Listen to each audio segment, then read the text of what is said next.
नमस्कार दोस्तों, स्वागत है आपका हमारे नए YouTube चैनल जीएस जीनियस में।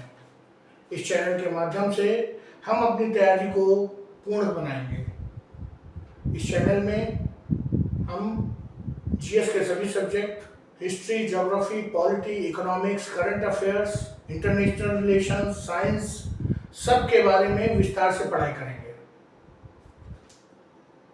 आज के अपने सबसे पहले लेक्चर में हम ज्योग्राफी से शुरुआत करेंगे और आज का हमारा पहला लेक्चर है origin and evolution of universe, ब्रह्मांड का उद्भव एवं विकास। दोस्तों, पहले हम आपको आपके बचपन की ओर ले चलते हैं।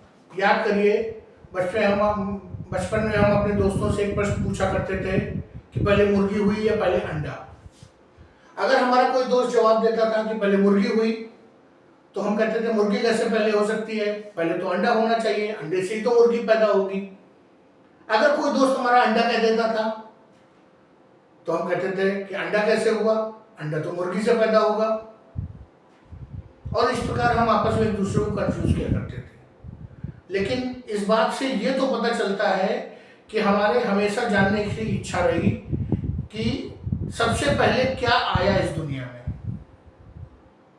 सबसे पहले हमारी धरती कैसे बनी, हमारा आकाश कैसे बना, हम कैसे आए, ये जानने की इच्छा मनुष्य में हमेशा से रही।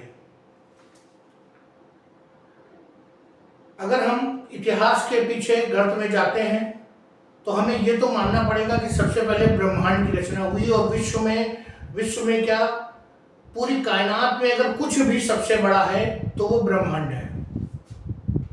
तो सबसे पहले हम ये जानने की कोशिश करेंगे कि हमारे ब्रह्मांड का उद्भव कहां से हुआ। क्योंकि जब हम समझ पाएंगे कि हमारे ब्रह्मांड का उद्भव कहां से हुआ, तो हम जान पाएंगे कि हमारे सौर मंडल का उद्भव कहां से हुआ, हमारे जो हमारा सूरज है उसका उद्भव कहां से हुआ, हमारी पृथ्वी का उद्भव कहां से हुआ और हमारा उद्भव कहां से हुआ।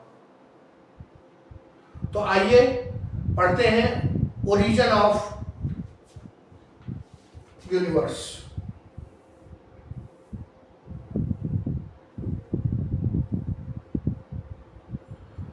अगर हम शुरुआत करें कि ब्रह्मांड की उत्पत्ति कहां से हुई, तो दुनिया के जितने भी धर्म हैं उनके पास अपनी एक अलग कहानी है। इस्लाम कहता है कि अल्लाह ने 6 दिन में पूरी कायनात को बनाया, फिर उसने सूरज और चांद को बनाया। वहीं क्रिश्चियनिटी मानती है कि गॉड ने 6 दिन में पूरी का यूनिवर्स को बना दिया। हमारे हिंदू धर्म में मान्यता है कि ब्रह्मा ने इस धरती को बनाया, उसके बाद विष्णु उसके पालन करता है और शिव अंत में संहारक है। ब्रह्मा विष्णु महेश का त्रिमूर्ति का कॉन्सेप्ट है। लेकिन इन सब जो मान्यताएं हैं, इनके पीछे कोई वैज्ञानिक आधार नहीं है। इसलिए ब्रह्मांड की उत्पत्ति के विषय में इन सभी मान्यताओं को हम किनारे रख देते हैं, इन पर हम कोई चर्चा नहीं करेंगे। हम सिर्फ बात करेंगे वैज्ञानिक तथ्यों पे, वैज्ञानिक हाइपोथेसिस पे, साइंटिफिक थ्योरीज पे। ब्रह्मांड की उत्पत्ति के संबंध में जो सबसे पहली साइंटिफिक थ्योरी हमारे सामने आती है, वो आती है फ्रेड हॉयल और हर्मन बॉन्डी के द्वारा दी गई steady state theory. Steady state theory में फ्रेड हॉयल और हर्मन बॉन्डी जी ने बताया कि ब्रह्मांड की कोई शुरुआत ही नहीं हुई, वो हमेशा से था और हमेशा से उसका विस्तार हो रहा था।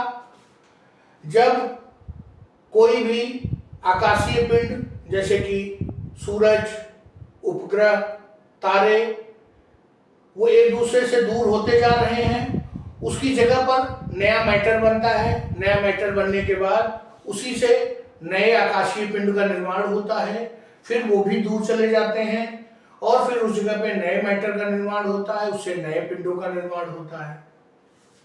ये तो उन्होंने बता दिया। कि नए मैटर से नए आकाशीय पिंडों का निर्माण होता रहता है।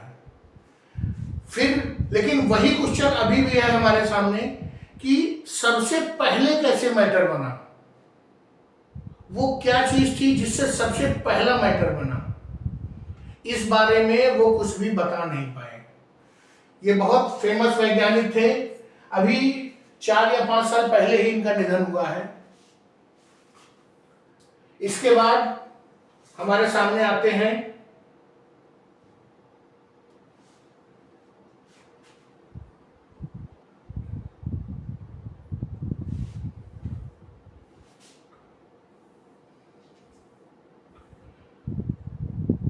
George Edward लेमेंटियर। ये 1966 की घटना है। जॉर्ज एडवर्ड लेमेंटियर ने अपने रिसर्च में बताया कि यूनिवर्स या ब्रह्मांड के उद्भव के पहले हमारा संपूर्ण ब्रह्मांड एक छोटी गेंद के रूप में, एक ऐसी गेंद जिसका घनत्व बहुत ज्यादा था, जिसमें बहुत ज्यादा गुरुत्वाकर्षण था, जिसमें एनर्जी बहुत ज्यादा था, वो उस एक छोटी गेंद के रूप में कंसंट्रेटेड था। और घनत्व ज्यादा होने के कारण, गुरुत्वाकर्षण ज्यादा होने के कारण, एनर्जी ज्यादा होने के कारण वो जब उस एनर्जी को संभाल नहीं पाया तो उसका रिजल्ट क्या था? बूम। एक विस्फोट के रूप में सामने आया जिसको उन्होंने नाम दिया बिग बैंग। हिंदी में उसे कहा गया महाविस्फोट। महाविस्फोट के कारण हमारे ब्रह्मांड की रचना हुई।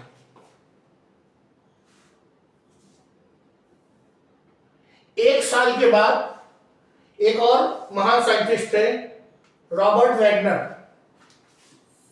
उन्होंने भी अपने रिसर्च में लेमेंटियर साहब को सही साबित किया और ये बताया कि जो एडवर्ड लेमेंटियर की जो थ्योरी है, बिग बैंग थ्योरी, वो बिल्कुल सही है। और आज 2024 में हम इस लेक्चर को रिकॉर्ड कर रहे हैं और आज तक सर्वाधिक मान्य जो विश्वास है, जो मान्यता है, जो सिद्धांत है ब्रह्मांड के उद्भव के विषय में, वो यही है, बिग बैंग थ्योरी, महाविस्फोट का सिद्धांत। इस सिद्धांत के अनुसार आज से 15 बिलियन ईयर्स एगो, मतलब लगभग 15 बिलियन वर्ष पूर्व, देयर वाज नथिंग, कुछ भी नहीं था। लेकिन एक पॉइंट पर सिंगुलैरिटी वही छोटी सी बॉल है जिसे वैज्ञानिकों ने सिंगुलैरिटी कहा। हिंदी में इसी को हम दृढ़ता कहते हैं, जिसकी डेंसिटी बहुत ज्यादा थी, एनर्जी बहुत ज्यादा थी, ग्रेविटी बहुत ज्यादा थी। और ये डेंसिटी, एनर्जी और जो मास है उसका, ग्रेविटी, वो बढ़ती जा रही थी। और लगभग 13.8 बिलियन वर्ष पूर्व इस सिंगुलैरिटी नाम के छोटे से बॉल में एक विस्फोट होता है जिसको महाविस्फोट कहा गया। इस महाविस्फोट के साथ मैटर निकला, एनर्जी निकली, मैटर निकला, एनर्जी निकली, स्पेस निकला और टाइम निकला। अब हमारे सामने प्रश्न है, ये मैटर, एनर्जी, स्पेस और जो समय है वो एक विस्फोट से कैसे निकल सकता है?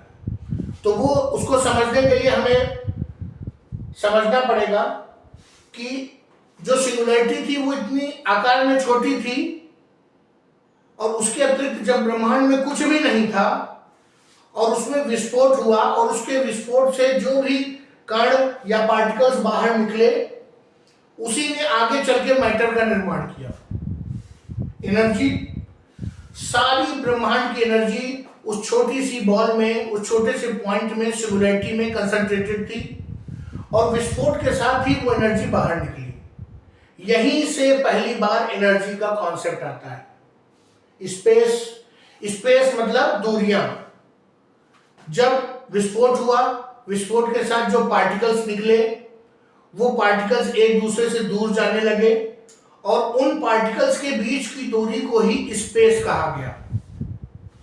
अब रहा समय, तो समय की बात यह है कि हम आज के समय से 13.8 बिलियन वर्ष पूर्व की बात करते हैं बिग बैंग के संबंध में।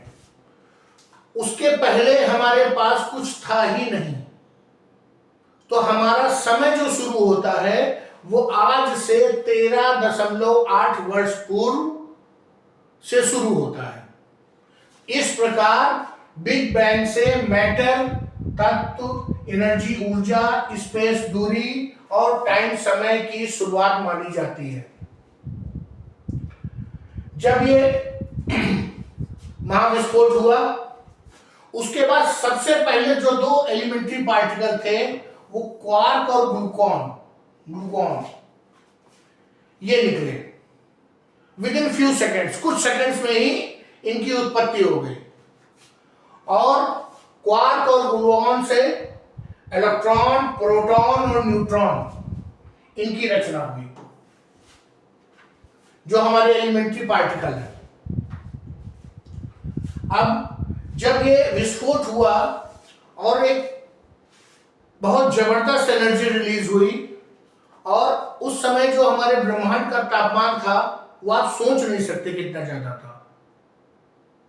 वैज्ञानिकों ने रिसर्च के बाद बताया कि 10⁻32 डिग्री केल्विन टेम्परेचर था। इस टेम्परेचर में कुछ भी एग्जिस्ट नहीं कर सकता था। लेकिन जैसे जैसे ये एनर्जी बाहर निकलती गई और एक दूसरे से चीजें दूर होती गई, ब्रह्मांड का विस्तार होने लगा, ये एनर्जी घटने लगी। और जब ये एनर्जी घटते घटते घटते घटते 4000 डिग्री सेल्सियस पे पहुंच गई, तब हमारे इलेक्ट्रॉन, प्रोटॉन और न्यूट्रॉन आपस में अनुकूल परिस्थितियां पाकर एक साथ आए और उससे हमारा पहला एटम बना, पहले परमाणु की उत्पत्ति हुई। वैज्ञानिकों का मानना है कि ये जो पहला परमाणु है हमारा, ये हाइड्रोजन का था। पहला परमाणु किसका था? हाइड्रोजन का। इस चित्र के माध्यम से हम समझते हैं कि ये पूरा बिग बैंग एक्सप्लोजन को समझा रहा है चित्र। यहां पर कहीं सिमिलरिटी है। यहां से विस्फोट हुआ, हाइड्रोजन के कण अस्तित्व में आए, हाइड्रोजन के कण अस्तित्व में आए, फिर वो आपस में विस्तार होता गया। जो हाइड्रोजन के कण एक पास रह गए वो आपस में गुरुत्वाकर्षण से एक दूसरे की ओर खींचे, और खींचने से उनके अंदर नाभिकीय संलयन शुरू हुआ। नाभिकीय संलयन का मतलब फ्यूजन नहीं, फ्यूजन, न्यूक्लियर फ्यूजन, नाभिकीय संलयन। नाभिकीय संलयन के माध्यम से जो हाइड्रोजन के एटम थे वो आपस में मिलकर के हीलियम बनने लगा, और यह रिएक्शन एक एक्सोथर्मिक रिएक्शन था। इसमें बहुत अधिक मात्रा में ऊर्जा बाहर निकली। इसी प्रकार हमारे अन्य तारे, उसके बाद फिर ग्रह, उपग्रह, गैलेक्सीज, इन सब का निर्माण हुआ। ठीक है, अब आगे बढ़ते हैं। These items gave rise to first element recognized as hydrogen। जैसा मैंने आपको बताया कि सबसे पहले हाइड्रोजन निकला, लेकिन वो हाइड्रोजन किसी एक जगह पे नहीं था, वो पूरे यूनिवर्स में बिखरा हुआ था। कहीं पर कम था, कहीं पे ज्यादा था, कहीं पे डेंसिटी ज्यादा थी, कहीं पे कम थी। जहां पर डेंसिटी ज्यादा थी वहां पर हाइड्रोजन के एटम्स में आपस में गुरुत्वाकर्षण के कारण वो पास में आए और उन्होंने नाभिकीय संलयन शुरू किया और हीलियम बनाया। जिस जगह पे ये हाइड्रोजन के एटम बिखरे हुए थे उस जगह को वैज्ञानिकों ने नेबुला कहा।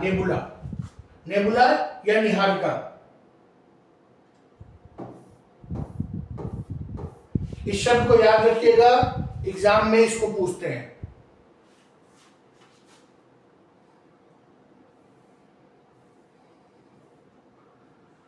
Unlimited numbers of hydrogen atoms came together to form stars. जो मैं आपको बता रहा हूं कि हाइड्रोजन के एटम साथ आए और उनसे नाभिकीय संलयन द्वारा वो हीलियम बना, यही पहला स्टार था हमारा। ठीक है, इसको हम प्रोटो स्टार कहते हैं। आने वाले लेक्चर्स में कैसे लाइफ साइकिल ऑफ स्टार के बारे में पढ़ेंगे, तब हम उसे डिटेल में पढ़ेंगे। मैंने आपको बताया कि न्यूक्लियर फिजन स्टार्ट हुआ, और न्यूक्लियर फिजन के बारे में आपको मैं बता चुका हूं। जो हमारा जो तारा है, हमारे सौर मंडल का सूरज, वो लगभग 4.5 बिलियन वर्ष पूर्व अपने अस्तित्व में आया। हालांकि जो पहला तारा माना जाता है जो उद्भव हुआ, वो करीब 5 बिलियन वर्ष पूर्व माना जाता है। मतलब कि हमारा जो सूरज है वो पहला तारा नहीं है ब्रह्मांड का, ठीक है।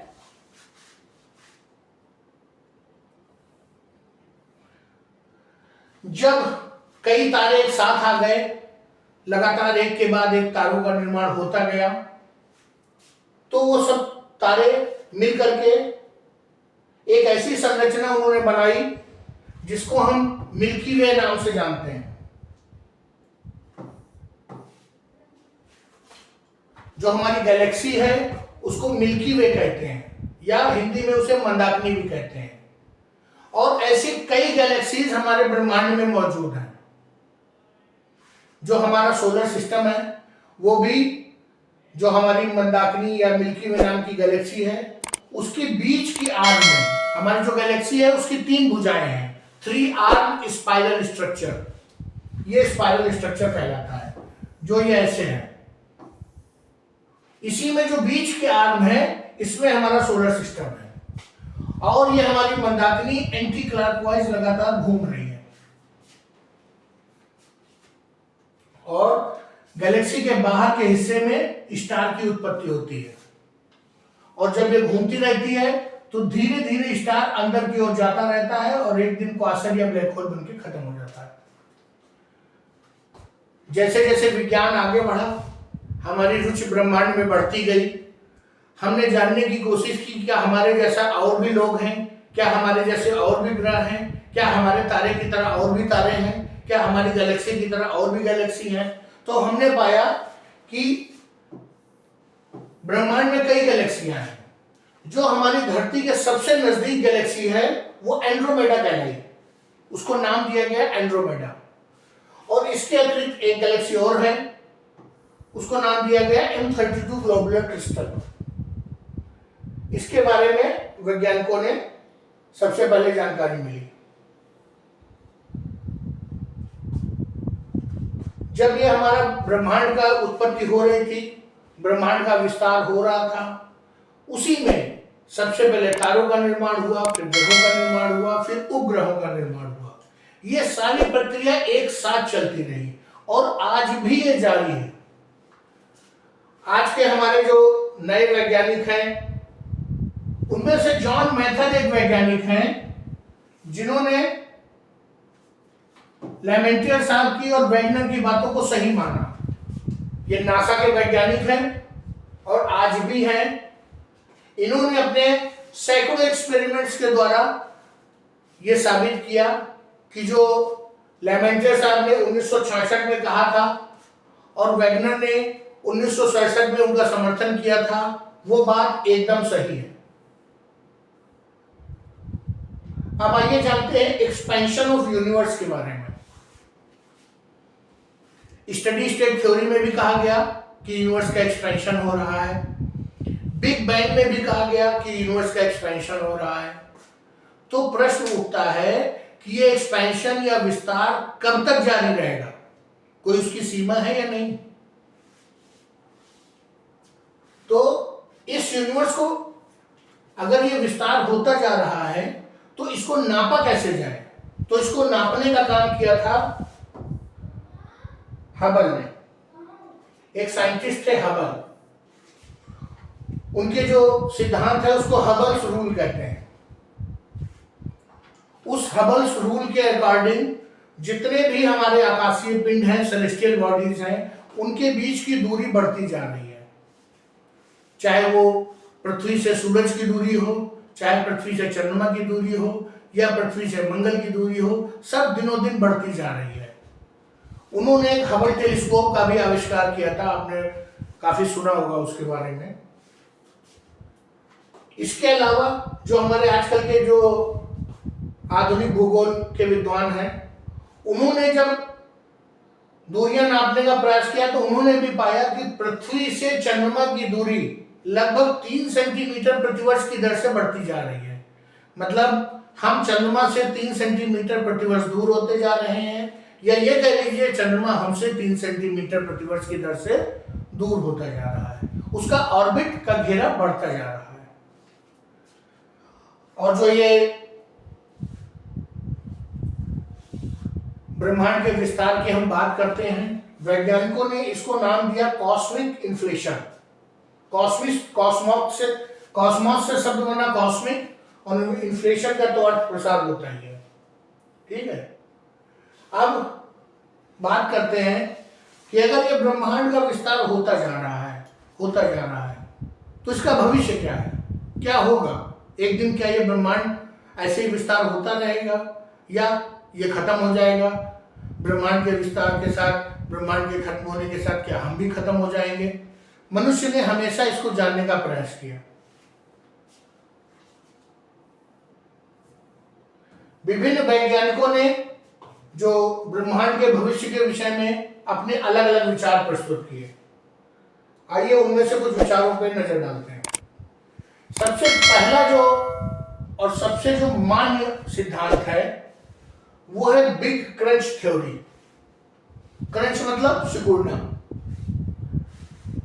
ये जो लेमेंटियर साहब हैं जिन्होंने बिग बैंग की बात हमारे सामने रखी, और उनका समर्थन एक बहुत बड़े वैज्ञानिक है, नाम आपने सुन रखा होगा पहले भी, अल्बर्ट आइंस्टाइन। उन्होंने बताया कि जो भी चीज आगे बढ़ती है, जिस रूप में जाती है, उसमें एक प्रवृत्ति होती है वापस वैसे ही आने की। उनके अनुसार जो ब्रह्मांड हमारा सिंगुलैरिटी से शुरू हुआ था और बढ़ता जा रहा है, उसका प्रसार होता जा रहा है, एक दिन वो हर हाल में वापस सिंगुलैरिटी पे वापस आएगा। इस थ्योरी को कहा गया बिग क्रंच थ्योरी। इसके बाद एक और थ्योरी है, इसको कहते हैं बिग फ्रीज थ्योरी, या इसको फ्रोजन फ्यूचर में कहते हैं। ये क्वेश्चन कई बार आ चुका है कई परीक्षाओं में। विलियम थॉमसन और लॉर्ड कैल्विन, ये दो साइंटिस्ट थे जो थर्मोडायनेमिक्स के क्षेत्र में काम कर रहे थे। इनके अनुसार जो हमारा ब्रह्मांड का विस्तार हो रहा है उसमें निरंतर एनर्जी निकलती जा रही है। एक दिन ऐसा दिन आएगा जब ये एनर्जी पूरी तरह से समाप्त हो जाएगी। जैसे एनर्जी समाप्त होगी, ब्रह्मांड का तापमान कम हो जाएगा, लगातार कम होता भी जा रहा है, और एक दिन ऐसा आएगा जब ये ब्रह्मांड पूरी तरह से ठंडा हो जाएगा। वो दिन तब होगा जब हमारा पूरा हाइड्रोजन नाभिकीय संलयन के द्वारा हीलियम में परिवर्तित हो जाएगा। स्टीफन हॉकिंग्स, इनके बारे में भी आपने बहुत सुना होगा। इन्होंने इस थ्योरी का समर्थन किया और कहा कि हाँ, हमारी दुनिया एक दिन समाप्त हो जाएगी। स्टीफन हॉकिंग्स ने इनका समर्थन किया, लेकिन उन्होंने एक अपना भी अलग सिद्धांत दिया जिसको हम थ्योरी ऑफ स्टीफन हॉकिंग्स कहते हैं या ब्लैक होल थ्योरी भी कहते हैं। उनके अनुसार जैसे जैसे हमारे ब्रह्मांड का विस्तार होता जा रहा है, वैसे वैसे ब्लैक होल की संख्या भी बढ़ती जा रही है, और धीरे धीरे करके हमारे जितने भी आकाशीय पिंड हैं वो एक दिन किसी न किसी ब्लैक होल में समा जाएंगे, और इस प्रकार से ये ब्रह्मांड समाप्त हो जाएगा।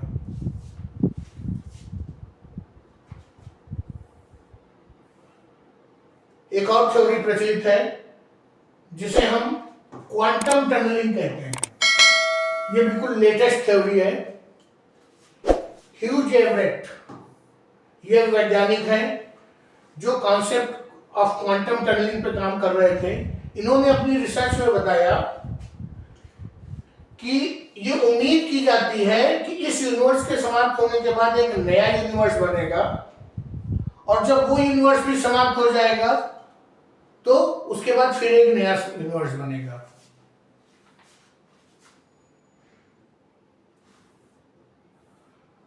अब एक और थ्योरी जिसके बारे में आप पहले भी पढ़ चुके हैं, वो स्टडी स्टेट थ्योरी है। वही फ्रेड हॉयल, उन्होंने बताया था कि ये ब्रह्मांड एक बड़े परिप्रेक्ष्य में लगभग अपरिवर्तित रहता है, नया मैटर बनता रहता है, और जो पुराना मैटर है वो विस्तार के द्वारा दूर जाता रहता है।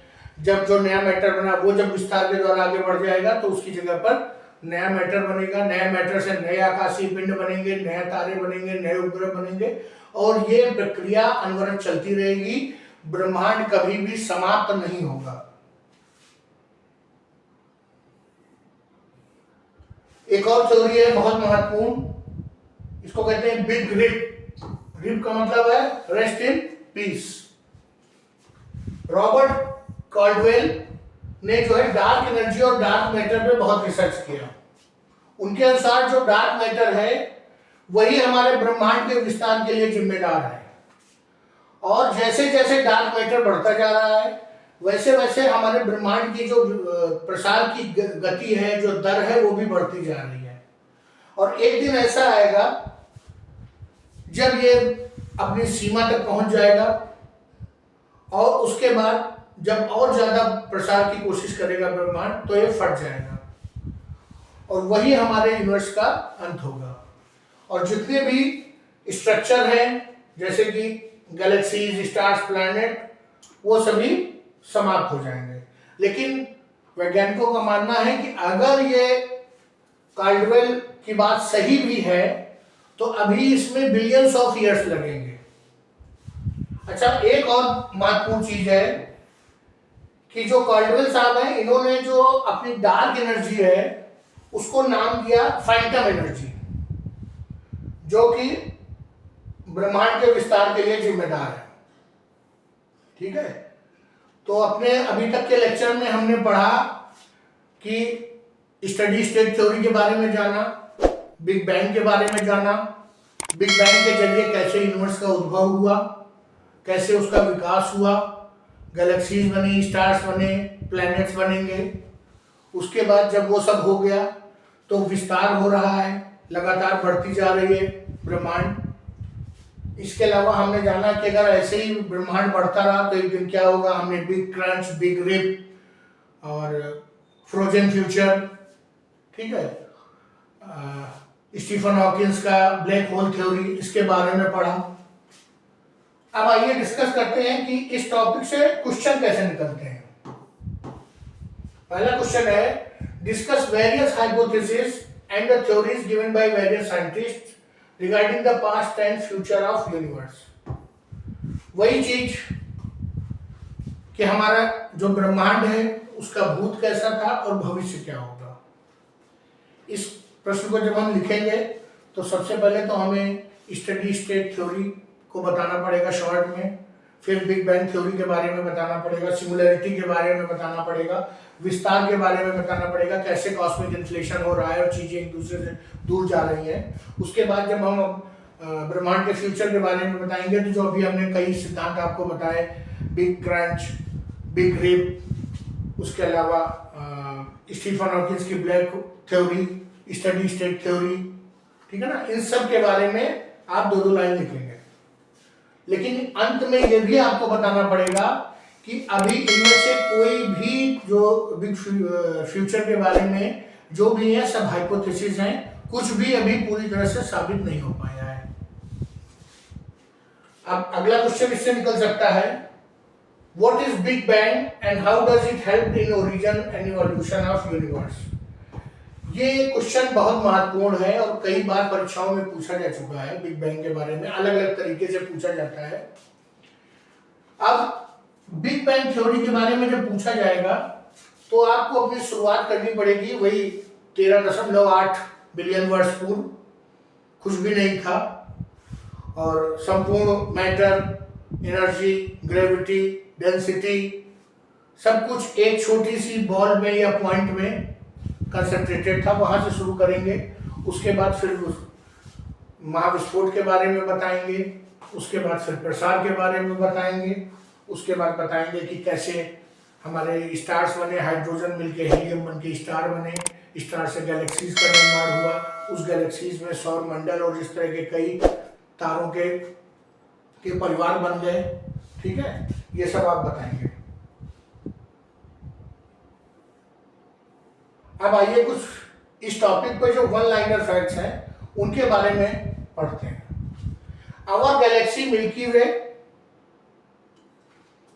Is spiral shaped and has 3 revolving arms, out of which our solar system is situated in middle arm.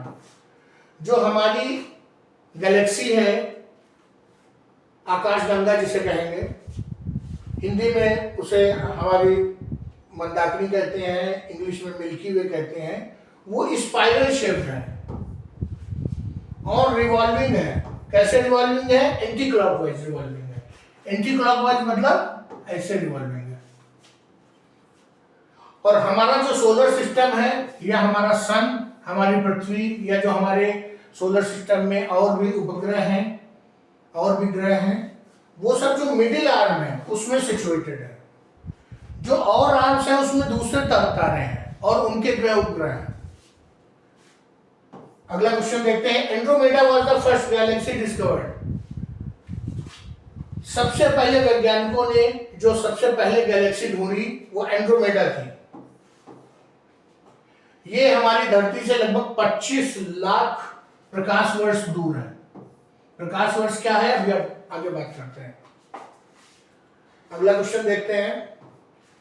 Before origin of universe the complete mass energy of universe was concentrated in single point called as singularity. ब्रह्मांड के उद्भव के पूर्व जो संपूर्ण matter और संपूर्ण energy एक पॉइंट पे कंसंट्रेटेड था, उसको वैज्ञानिकों ने नाम दिया सिंगुलैरिटी। सिंगुलैरिटी दृढ़ता। अगला क्वेश्चन देखते हैं। The first element that came into existence in universe was hydrogen. जो सबसे पहले एटम बन के तैयार हुए वो किसके एटम थे? हाइड्रोजन के एटम थे।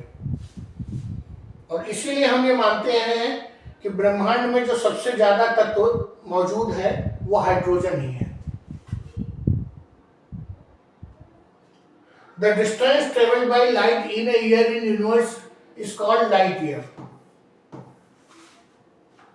प्रकाश के द्वारा एक वर्ष में जो दूरी तय की जाती है उसे प्रकाश वर्ष कहते हैं।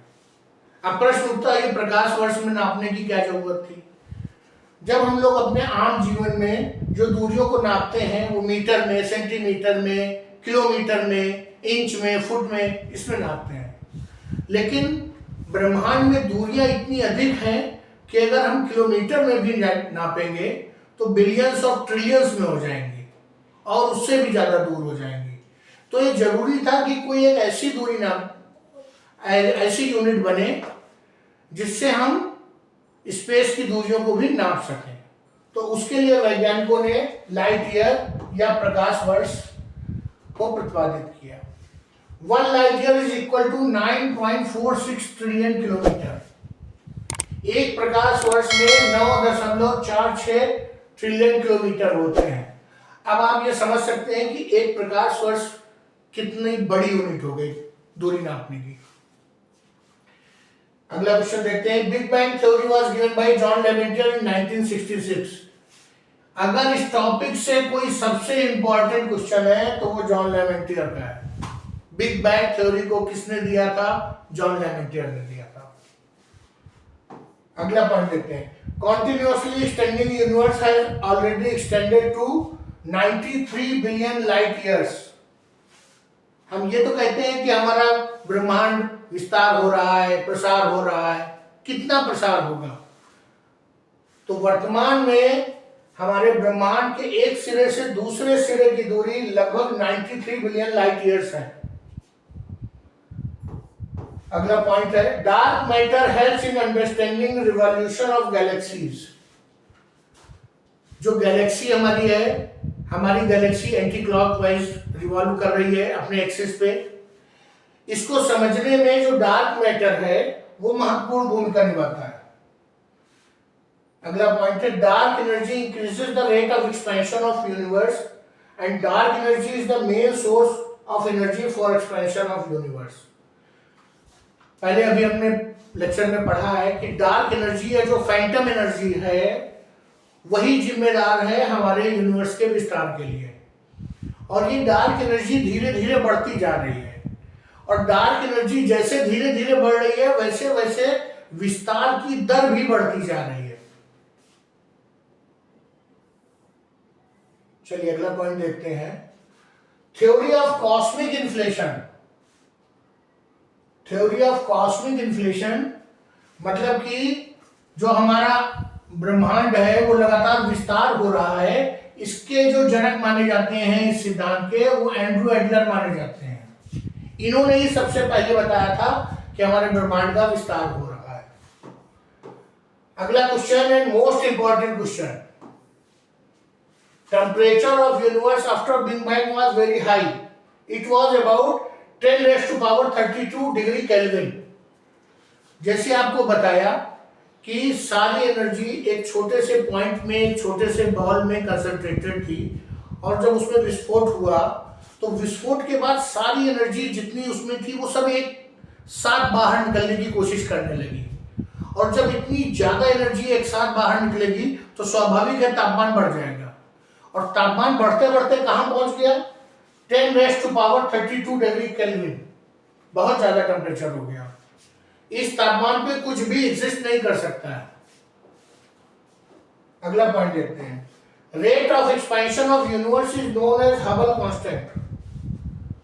ये तो हम जान चुके हैं कि हमारा ब्रह्मांड का विस्तार हो रहा है लगातार, लेकिन किस रेट से हो रहा है। जब हम बात करते हैं डार्क एनर्जी बढ़ रही है, और डार्क एनर्जी बढ़ने के साथ जो हमारे विस्तार की दर है वो भी बढ़ रही है, लेकिन वो विस्तार की दर क्या है, इसको हम हबल कांस्टेंट के नाम से जानते हैं। याद रखिएगा, अगर कहीं भी विस्तार की बात होती है तो हबल का नाम सामने आएगा। अगर कहीं ब्लैक होल की बात आती है तो स्टीफन हॉकिंग्स का नाम लेंगे। अगर कहीं बिग बैंग की बात होती है तो जॉन लेमेंटियर की बात करेंगे। ठीक है ना, ये आप पक्का जान लीजिए कि एमसीक्यूज में इन तीनों से जुड़े हुए, इसी से जुड़े प्रश्न आते हैं। अगला पॉइंट देखते हैं, first star of universe was created with the help of combination of particles and atoms due to gravity. जो ये पार्टिकल्स थे, इलेक्ट्रॉन, प्रोटॉन, न्यूट्रॉन। इलेक्ट्रॉन और प्रोटॉन निगेटिवली और पॉजिटिवली चार्ज पार्टिकल हैं, इनके बीच में ग्रेविटी है। शुरुआत में कोई और फोर्स यहां मौजूद नहीं थी ब्रह्मांड में, केवल एक ही फोर्स था, ग्रेविटेशनल फोर्स, और उस ग्रेविटेशनल फोर्स के जरिए ही ये एक दूसरे के नजदीक आए, और नजदीक आने के बाद एटम बने। जब दो हाइड्रोजन के एटम एक साथ मिल गए तो हीलियम बने, और कई एटम्स जब अलग अलग तत्व के मिले तो मॉलिक्यूल बना। जो कॉम्बिनेशन ऑफ पार्टिकल्स हैं, जो एलिमेंट्री पार्टिकल्स हैं हमारे, इलेक्ट्रॉन, प्रोटॉन, न्यूट्रॉन, इनके मिलने को न्यूक्लियोसिंथेसिस कहा गया। जब न्यूक्लियोसिंथेसिस वर्ड आएगा तो आप समझ जाइए कि बात हो रही है इलेक्ट्रॉन, प्रोटॉन, न्यूट्रॉन के मिलके एटम बनने की बात हो रही है। और जब न्यूक्लियर फ्यूजन की बात होगी तो आप समझ जाइए कि न्यूक्लियर फ्यूजन का मतलब है कि हाइड्रोजन के एटम मिलकर के हीलियम बना रहे हैं। ये एग्जाम में कंफ्यूज करता है। अगला पॉइंट देखते हैं, hydrogen is the element which exist in maximum in universe. जब हम ये कहते हैं कि हमारा सारा मैटर जो बन रहा है वो हाइड्रोजन के एटम से, हीलियम के बाद कार्बन, कार्बन से आयरन, इस तरह से बन रहा है, तो स्वाभाविक है कि सबसे ज्यादा कौन सा मैटर हमारे पास है, हाइड्रोजन होगा। हाइड्रोजन ही सबसे ज्यादा है।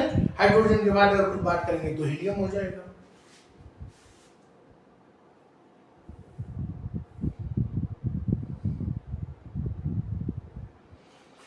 According to Hubble's rule, when galaxies moves away from us, the rate of expansion of universe increases. Hubble का रूल, हबल वही, उनका ये मानना है कि जब गैलेक्सीज हमसे दूर जाती हैं, एक दूसरे से दूर जाती हैं, जब बाकी सेलेस्टियल बॉडीज एक दूसरे से दूर जाती हैं, तो जैसे जैसे वो दूर होती जाती हैं वैसे वैसे उनकी जो गति है दूर जाने की वो भी बढ़ती जाती है। उसका कारण क्या है कि उनके बीच में जो ग्रेविटेशनल फोर्स है वो कम होता जाएगा। जब ग्रेविटेशनल फोर्स कम होता जाएगा तो वो और तेजी से दूर जाएंगी।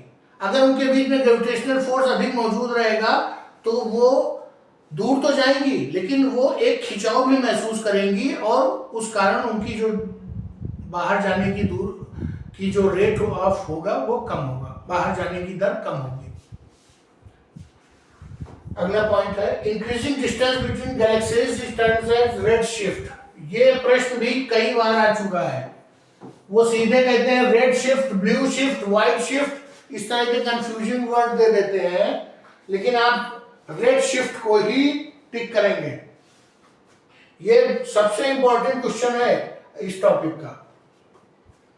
बाकी टॉपिक इंपॉर्टेंट है लेकिन कुछ क्वेश्चंस हैं जो कई बार आ चुके हैं। बिगेस्ट नोन गैलेक्सी IC 1101, ये भी कई बार पूछा जा चुका है। Casper is the technique to discover black hole. Casper एक टेक्निक है, एक तकनीक है, एक टूल है जिसके द्वारा हम ब्लैक होल की खोज करते हैं। अब आप इसको समझिए कि ब्लैक होल एक ऐसी चीज है जिसे नंगी आंखों से नहीं देखा जा सकता और जिसे किसी और चीज के माध्यम से भी नहीं देखा जा सकता है। उसे केवल महसूस किया जाता है ब्रह्मांड में उसकी ग्रेविटी के कारण। उसमें ग्रेविटेशनल पुल बहुत ज्यादा होता है, उसमें गुरुत्वाकर्षण फोर्स इतना अधिक होता है कि वो ब्रह्मांड की हर चीज को अपने में समा लेना चाहती है। तो उस सिद्धांत पे आधार पे कैस्पर नाम की तकनीक का प्रयोग करके हम ब्लैक होल की खोज करते हैं। Outer area of black hole is known as event horizon. जो ब्लैक होल का बाहरी घेरा है, जो उसकी सीमा है, उसे इवेंट होराइजन कहते हैं। The scientific term used for expansion of universe is cosmic inflation. ब्रह्मांड के विस्तार के विषय में जो वैज्ञानिक शब्द प्रयोग किया गया उसे कॉस्मिक इन्फ्लेशन कहा गया। कॉस्मिक का मतलब हो गया कॉस्मोस, कॉस्मोस मतलब ब्रह्मांड, और इन्फ्लेशन का मतलब हो गया प्रसार, प्रसार मतलब विस्तार।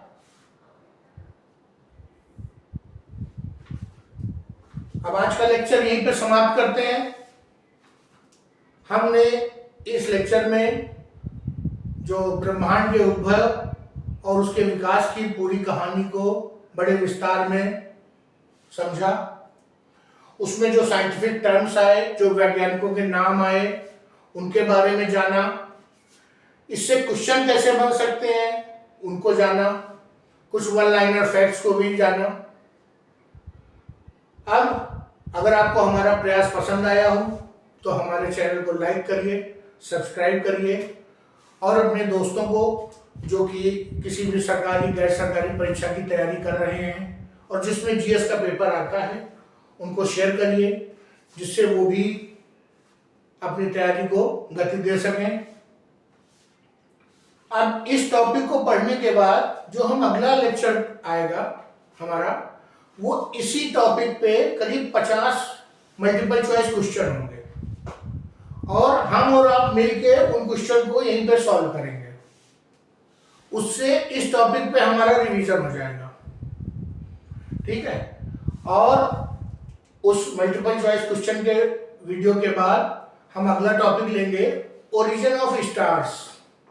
ओरिजिन ऑफ स्टार्स में हम पढ़ेंगे कि ब्रह्मांड की जो उत्पत्ति हो गई, उसके बाद तारों की उत्पत्ति कैसे हुई। जो अगला स्टेप हुआ ब्रह्मांड की उत्पत्ति के बाद तारों की उत्पत्ति हुई, जिसमें हमारा सूरज भी है। हम उसके बारे में विस्तार से पढ़ेंगे। तो चलिए समाप्त करते हैं इस लेक्चर को यहीं पे। चैनल को लाइक करिए, शेयर करिए, सब्सक्राइब करिए। धन्यवाद दोस्तों।